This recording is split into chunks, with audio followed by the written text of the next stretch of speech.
Ito ang GMA Regional TV News.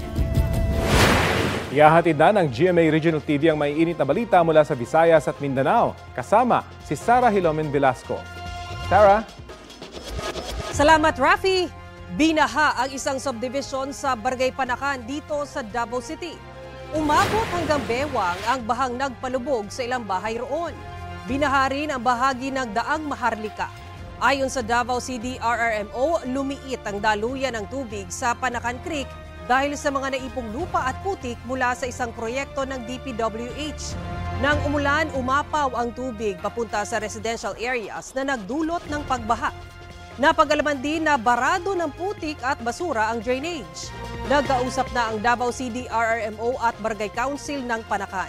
Inirekomenda na ipatanggal sa DPWH ang mga debris sa Panakan Creek. Kinukuhanan pa ng pahayag ang DPWH kaugnay nito. Kasunod ng matinding pinsalang iniwan ng mga nagdaang bagyo, inatasan ni Pangulong Bongbong Marcos ang iba't ibang ahensya na paigtingin pa ang pagtugod sa mga kalamidad. Binanggit ito ng Pangulo habang namamahagi ng tulong sa mga apektado ng bagyong Christine sa Batangas kahapon. Giit ng Pangulo, matindi ang epekto ng climate change kaya kahit ang mga proyekto ng gobyerno, hirap daw tugunan ito. Inatasan na ang DOST na paigtingin pa ang mga warning system at ang komunikasyon sa DILG para maabisuhan agad ang mga maapektuhang LGU. Ang utos naman sa DPWH at DENR, pag-aralan muli ang flood control projects at mga disenyo ng mga kalye at tulay para mas maging mas angkop sa pabago-bagong panahon. Inatasan din ang NIA at iba pang ahensya na magbawas na ng tubig sa dams bago pa man bumagyo para hindi umapaw at magdulot ng pagbaha. Update tayo sa Typhoon Marce. Kausapin natin si Pag-asa Assistant Weather Services Chief Chris Perez. Magandang umaga at welcome po muli sa Balitang Hali.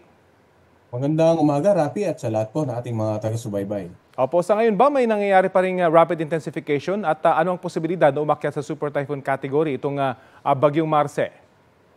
Well, Rafi, kung ikukumpara natin sa lakas nitong nagdaang 24 hours, no? Alas 11 kahapon, around 75 kilometers per hour ang maximum wind nito. Ngayon, nasa 120 kilometers per hour na. So, the last 24 hours, 45 kilometers per hour ang inilakas ng maximum sustained wind nito, no? So, iyon ay isang senyales na nag-undergo ng process ng rapid intensification ang bagyong si Marce during the last 24 hours. At sa susunod na 2 hanggang 3 araw, bagamat hindi na natin naasahan, posible pang mas mataas na level ng typhoon, kumbaga yung mas malalakas na hangin sa typhoon category, ang abutin nito bago nga tumama sa anumang bahagi ng extreme northern Luzon or tumawid sa mga dagat dito nga sa may bandang extreme northern Luzon. Kaya ngayon pa lamang or simula pa kahapon, actually, abiso natin sa mga kababayan natin na maging handa sa posibleng paglapit ng bagyong si Marce dito nga sa may bandang northern Luzon area. Saan mga lugar po ang posibleng ulanin at isa-ilalim sa tropical cyclone wind signal dahil po sa bagyo?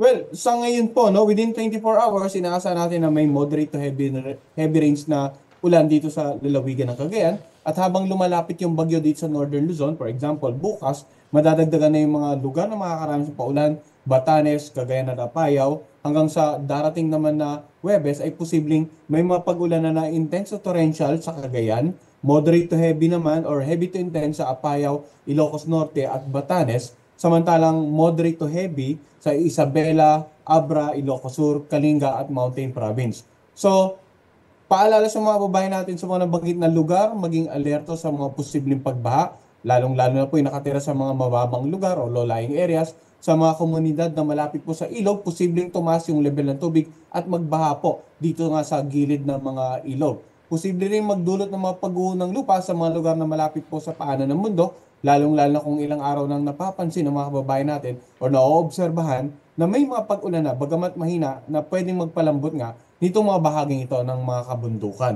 Samantala, in terms of warning signal naman, Rapi, sa ngayon warning signal number 1 pa lang ang nakataas sa Batanes, sa Cagayan kasama ang Babuyan Island, sa lalawigan ng Isabela, Ilocos Norte, Apayao, ganun din sa Abra, Kalinga, Mountain Province, Ifugao sa northern portion ng Nueva Vizcaya, may warning signal number 1 din sa northern portion ng Quirino at sa northern portion ng Aurora. At yun nga, yung mga lugar na may warning signal, posibleng makaranas ng mga pag-ulan, paminsan-minsan pagbugso ng hangin At paalaala po, no, habang lumalapit yung bagyo, posibleng may mga matataas pa tayong warning signal at dumami pa yung mga lugar na may warning signal. Particular na dito nga sa Northern Luzon at ilang bahagi nga ng Central Luzon, Rafi.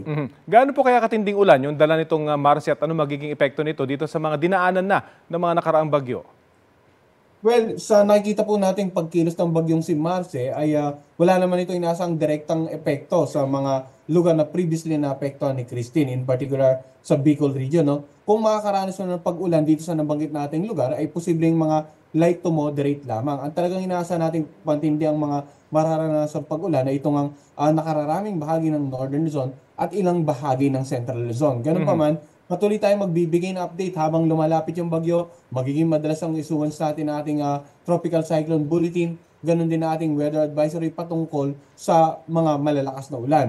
Idadagdag ko pa yung mga gale warning natin, yung kondisyon ng mga karagatan, lalo sa paligid ng Northern Luzon area, posibleng madagdagan po yung mga lugar na yun. Kaya hanggat maaari kapag may gale warning na, alam po natin na may papalapit na bagyo, iwasan na pong lumaot ng matagal yung mga kababayan natin or lumaot pa sa mga karagatan nga sa paligid ng Hilagang Luzon. Dito po sa Metro Manila, ano magiging epekto ng Marce? Well, ang nakikita natin, Rafi, kung magkakaroon ng pag-ulan dito sa Metro Manila, habang lumalapit si Marce sa Northern Luzon, ay posibleng dala ng tinatawag nating northeasterly surface wind flow, yung parang hilaw na amihan. Hindi natin nasa na magkakaroon ng maraming pag-ulan na directly associated with Marce dito sa Metro Manila ngayong darating na weekend. Pero yun nga, yung nabanggit kong lugar, yung lugar sa Northern, ilang bahagi ng Central Luzon, lalong-lalo yung mga warning signal, ay maging handa po sa mga bukod sa ulan, malalakas na hangin na dala ng bagyo si Marce. Ano naman pong ibig sabihin ng cloudcaster malapit sa Mindanao? Ano magiging epekto nito?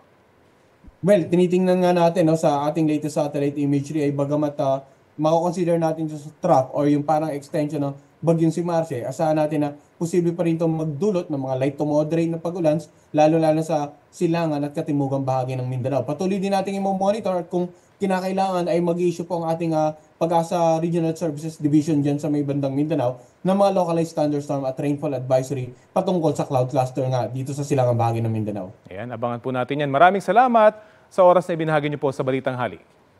Maraming salamat din po at magandang umaga sa lahat. Si Chris Perez ng Pag-asa. Sa ikalawang pagkakataon, muling nagbigay ng suporta sa GMA Kapuso Foundation ang mga sundalo ng 2nd Infantry Division ng Philippine Army. Mahigit 600,000 pisong donasyon ang ibinigay ng 2nd Infantry Division para sa mga kababayan nating nasalanta ng Bagyong Christine. Ang donasyong yan mula sa libo-libong sundalo na buong pusong ibinahagi ang isang araw nilang meal allowance na 150 pesos. Noong Setyembre, nagpaabot din sila ng tulong sa GMA Kapuso Foundation para sa mga nasalanta ng Bagyong Enteng. Ang ating kasundaluhan ay hindi lang po tumutulong pag may mga disaster through our search and rescue effort, ang ating other humanitarian disaster response, but also nagbibigay din po tayo ng mga donasyon sa ating mga kapwa, mga kababayan nating mga biktima ng mga kalamidad. The fact that they will give us what they have saved for aid really means a lot to us. Kasi ang ibig sabihin nun, they really trust us to give the aid to those who most need it. Buong puso po tayong magbayanihan para sa muling pagbangon ng ating mga kababayan. Sa mga nais pang magpaabot ng tulong, maaaring magdeposito sa mga bank account ng GMA Kapuso Foundation o magpadala sa Cebuana Luwilier. Pwede rin online via GCash, Shopee, Lazada, Globe Rewards at Metrobank Credit Card.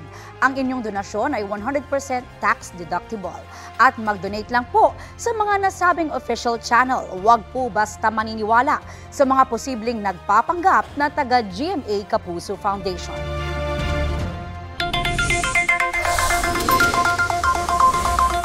O sa mga mamimili po riyan, ihanda na ang bulsa dahil halos triple na ang itinaas sa presyo ng Highland vegetables sa ilang pamilihan. Gaya na lang sa Baguio City, ang repolyo nasa 100 pesos ang kada kilo, habang abot sa 150 pesos ang presyo ng kada kilo ng carrots, patatas at sayote. 200 hanggang 300 pesos ang kada kilo ng broccoli, 100 pesos ang kada kilo ng pechay at nasa 300 hanggang 400 pesos ang per kilo ng lechugas. Ayon sa ilang nagtitinda roon, dahil yan sa kukulangan ng supply sa La Trinidad Vegetable Trading Post sa Benguet, bunsod ng nagdaang mga bagyong Christine at Leon. Pero umaasa silang bababa na sa Disyembre ang presyuhan ng gulay para makabawi sila. Batay naman sa latest monitoring ng Department of Agriculture, nasa 240 hanggang 350 pesos per kilo ang bell pepper, habang 340 hanggang 500 pesos ang broccoli sa Metro Manila. Nasa 85 hanggang 160 pesos naman ang kada kilo ng repolyo, depende sa klase. 150 hanggang 210 pesos ang carrots, 120 hanggang 200 pesos ang Baguio beans, at 70 hanggang 140 pesos ang patatas. Pechay Baguio nasa 100 hanggang 170 pesos ang kada kilo, habang 45 hanggang 85 pesos per kilo ang sayote. Dahil umano sa mistreatment sa isang Pilipino sa niraid na BPO sa Bataan, nirelieve nga sa pwesto si PAOK spokesperson Winston Casio. At sa puntong ito, kausapin natin mismo si relieved PAOK spokesperson Winston Casio. Salamat po sa pagpapaunlak sa panayam. Maraming salamat din po, Rafi, for giving me the opportunity to air my side. Nanggaling na po mula sa inyo. Ano bang nag-joke sa inyo kaya nyo nagawa itong pananampal? Alam nyo, nung October 31, yun yung kasagsagan ng operation namin doon sa Bagak. Nang around 10, between 9:30 to 10, yung mga Pilipino po ay papauwiin na ho namin kasi 950 po sila lahat. Hindi ho namin sila kayang i-secure ng ganong karami ng matagal, di ho ba? So nung nalaman na po ng mga Pilipino na nandun sa isang building sa may cafeteria na sila po ay papauwiin na, naging raucous po sila, sobrang ingay and so on and so forth, to a point na may bastusan na pong nangyayari. So nagrereklamo yung iba mga media na nababastos sila, ng mga Pilipino and so on and so forth. So may pinapunta pa ako doon na staff natin ng PAOK. Bumalik yung bata, sabi sa akin, sir, dinirty finger po ako doon at pinagbumumura po ako ng FUTK nung isang mama doon. Then pagpunta ko doon, sinalubong ako ng mga media, sir, ang babastos ng mga batang ito, sabi ng mga media na nandoon. Ang babastos ng mga Pilipino daw, papakawalan na nga, ng bastos pa. So, na-identify naman yung mama na nag-dirty finger at saka nag-mura doon sa aming staff. Then, pinaliwanagan ko siya. Sabi ko, pare, ang binasos mo rito, hindi lamang yung bata, hindi yung staff, hindi lang ako, bilang direktor ng PAOK. Ang binasos mo rito, yung opisina namin. Itinuro ko pa yung logo ng aming opisina. Ito yung binasos mo, yung Presidential Anti-Organized Crime Commission at ang presidente mismo. So, sabi ko sa kanya, kasuhan ka na lang namin ng unjust fixation para matapos na ito. So sabi niya, sir, wag naman po. Sabi ko sa CIDG, dali mo na ito sa CIDG doon para maproseso natin. Nakiusap siya na wag na. Aminado ako, ang pagkakamali ko rito is I tried to mediate between the two. Hindi mali ang mag-mediate ka between the two. Ang naging solusyon ko doon sa mediation yung mali. Sabi ko, okay, kakasuhan ka pa ba namin ng unjust fixation? Sabi niya, sir, inaamin ko naman na mali ako. Wag na lang po. Then sabi nung staff ng PAOK, sir, pag-usapan na lang natin kung ano man yung pwede natin gawin para hindi na siya makasuhan. Kawawa din naman. Yun ang word na ginamit ng staff Kawawa din naman. So, ang pagkakamali ko rito, I went overboard. No? Okay. Aminado ako rito, I went overboard. Sabi ko, sige, wala nang kaso. Bigyan na lang kita ng mag-asawang sampal para tapos na. Alam niyo po ba na nakukunan kayo ng mga oras na yun? Para tapos na. Alam niyo po ba na nakukunan kayo ng video ng mga oras na yon? Hindi ho. Pero bidatasip may video man o wala, Rafi, mali talaga yung ginawa ko. Aminado ako doon, I went overboard. Hindi dapat ginagawa yon, no? Kasi parang street justice yun, para mabilisan and so on and so forth, wala ng kaso-kaso, sampal na lang. Mali naman yon kahit sa angulo mo tingnan. Right there and then po ba na-realize nyo? Pag-usapan ng ibang bagay pa doon. Right there and then po ba na-realize nyo na mali yung inyong ginawa? Yeah. So, I talked to the person. Sabi ko, okay, tapos ito, wala na tayong pag-uusapan pa. Pero sana, hindi na maulit ito para sa amin. Hindi na rin maulit ito. Then, but I did not apologize to the person, no? Kasi nasa kasagsagan kami ng operation. Ang akin lang, ma-resolve yung that particular situation right there and then. Pero sa ngayon po, mag-apologize po ba kayo sa kanya? Doon sa tao, I'm always willing to apologize to the person. But then he should also be man enough to accept na yung ginawa niya ay may mali din. So Okay. ako mag-apologize, but he has to accept the responsibility na binastos niya po yung opisinang nire-representa namin nung staff na kanyang minura at saka minidal finger. Opo. Linawin ko lamang po, bukod sa pagiging spokesperson ng PAOK, relieved din po ba kayo sa iba niyong duties dyan sa PAOK?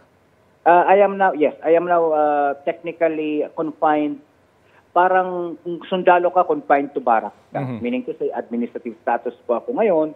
So, hindi muna ako mag-engage sa activities while waiting for the result of the administrative investigation that I am subject to. Meron po ba kayo mensahe sa mga nakapanood ng video ito at bothered sa inyong ginawa? Una, syempre, I have to apologize. I have let them down, so to speak. Sa sobrang eager beaver natin na matapos ang problema ng scamming, walang amount of disrespect or whatever amount of provocation ang mag-justify doon sa ginawa ko. So rest assured that what happened was a personal mistake and it does not in any way reflect on the organization that I represent, Rafi. Very quickly po, ito hubang unang pagkakataon na in your words, binastos ang inyong mga tauhan sa isang raid na ginawa po ninyo? Hindi po. Halos lagi naman po, nababastos naman po kami. Nagkataon lang ng mga panahon na yon, hindi ko talaga nagustuhan yung middle finger. The usual na mga pambabasos lang, yung mga salita, yung mga ganyan, mga glares. Pero at the end of the day,